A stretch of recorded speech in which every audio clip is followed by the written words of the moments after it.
Assalamualaikum warahmatullahi wabarakatuh. Kembali lagi bersama aku Putri Zalsabila Ainingtyas. Dan pada video kali ini kita akan sama-sama membahas luas permukaan dan volume bangun ruang bola. Sebelum itu, mari kita ketahui dulu apa tujuan pembelajaran kita pada hari ini. Yang pertama ialah mengetahui definisi bangun ruang bola. Yang kedua ialah mengetahui jaring-jaring bangun ruang bola. Yang ketiga ialah menentukan luas permukaan bangun ruang bola. Dan yang terakhir menentukan volume bangun ruang bola.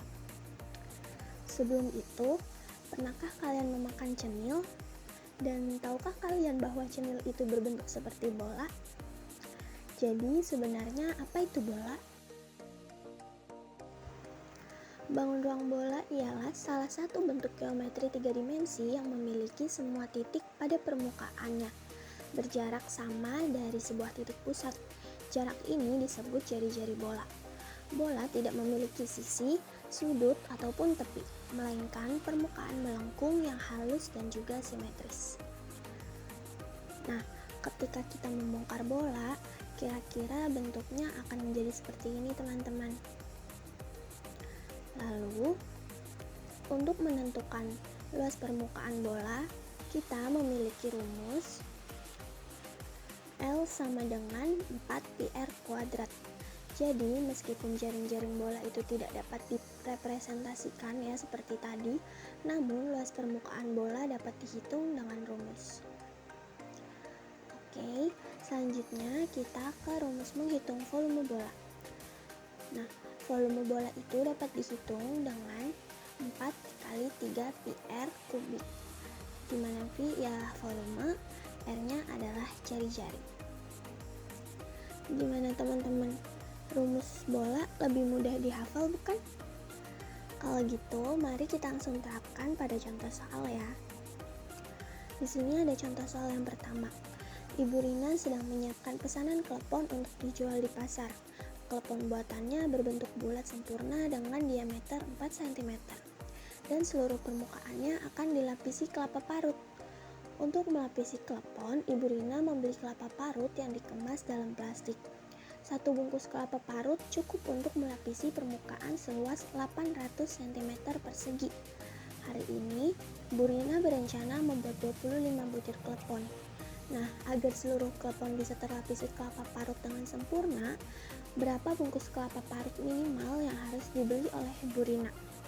Gunakan Pi sama dengan 3,14 dan bulatkan hasil akhir ke atas jika perlu. Baik, kita langsung saja ke penyelesaiannya. Diketahui diameter klepon ialah 4 cm, maka jari-jari klepon ialah 4 cm dibagi 2, yakni 2 cm. Lalu banyak klepon ialah 25 butir. Lalu satu bungkus kelapa parut bisa melapisi 800 cm persegi. Gunakan Pi sama dengan 3,14. Oke, yang pertama kita cari dulu luas permukaan satu klepon, di mana luas dari bola ialah 4 dikali Pi dikali R kuadrat, yakni 4 dikali 3,14 dikali 2 kuadrat, sama dengan 4 dikali 3,14 dikali 4, menghasilkan 50,24 cm persegi. Lalu, karena sudah didapat luas permukaan bolanya, kita kalikan dengan 25 klepon, sehingga menghasilkan 25 dikali 50,24, yakni 1256 cm persegi. Setelah itu, baru kita dapat menentukan berapa jumlah bungkus kelapa parut yang akan kita gunakan. Untuk menentukannya, kita harus membagi luas permukaan 25 klepon itu dengan 800 cm atau satu bungkus kelapa parutnya. Jadi, 1256 dibagi 800 ialah 1,57. Karena tadi di soal kita disuruh membulatkannya ke atas, maka kita bulatkan menjadi 2. Jadi, Bu Rina hanya perlu membeli 2 bungkus kelapa parut saja. Oke, kita lanjut ke soal yang kedua. Pak Budi membuat onde-onde berbentuk bola kecil dengan diameter 5 cm. Di bagian dalamnya diisi kacang hijau yang memenuhi setengah dari volume bola. Ia ingin membuat 40 butir onde-onde. Jika satu bungkus kacang hijau yang sudah direndam dan dihaluskan cukup untuk mengisi 200 cm kubik, berapa bungkus kacang hijau yang harus disiapkan oleh Pak Budi? Gunakan pi sama dengan 3,14 dan bulatkan kembali hasilnya ke atas jika perlu. Ini mirip dengan soal yang tadi namun versi volumenya. Langsung saja ke penyelesaiannya. Diketahui diameternya ialah 5 cm, sehingga jari-jarinya ialah 5 cm dibagi 2, yakni 2,5 cm. Lalu isi kacang hijau ialah setengah dari volume bola.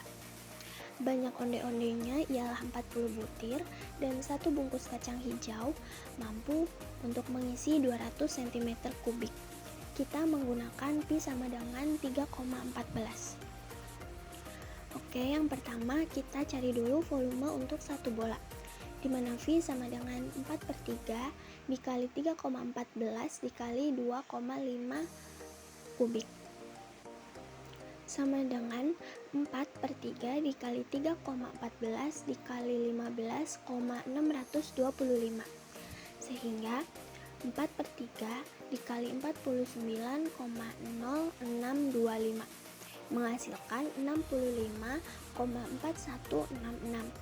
Kita bulatkan menjadi 65,42 cm kubik. Selanjutnya kita bisa mencari volume dari kacang hijau per onde-onde. Tadi sudah dijelaskan bahwa volume kacang hijau ialah setengah dari volume bola, sehingga 1/2 dikali 65,42 menghasilkan 32,71 cm kubik. Lalu kita cari total volume untuk 40 onde-onde, di mana 40 dikali 32,71 menghasilkan 1308,4 cm kubik. Selanjutnya baru kita bisa mencari jumlah bungkus kacang hijau yang dapat digunakan, yakni 1308,4 dibagi 200, yakni satu bungkus kacang hijau yang mampu untuk mengisi 200 cm kubik. Maka didapat 6,542. Kita bulatkan ke atas menjadi 7. Jadi Pak Budi hanya perlu membeli 7 bungkus kacang hijau saja. Gimana teman-teman? Pembahasan kita tentang bangun ruang sisi lengkung telah selesai sampai pada video kali ini. Terima kasih banyak kalian sudah menonton dan sampai jumpa kembali di video selanjutnya. Terima kasih. Wassalamualaikum warahmatullahi wabarakatuh.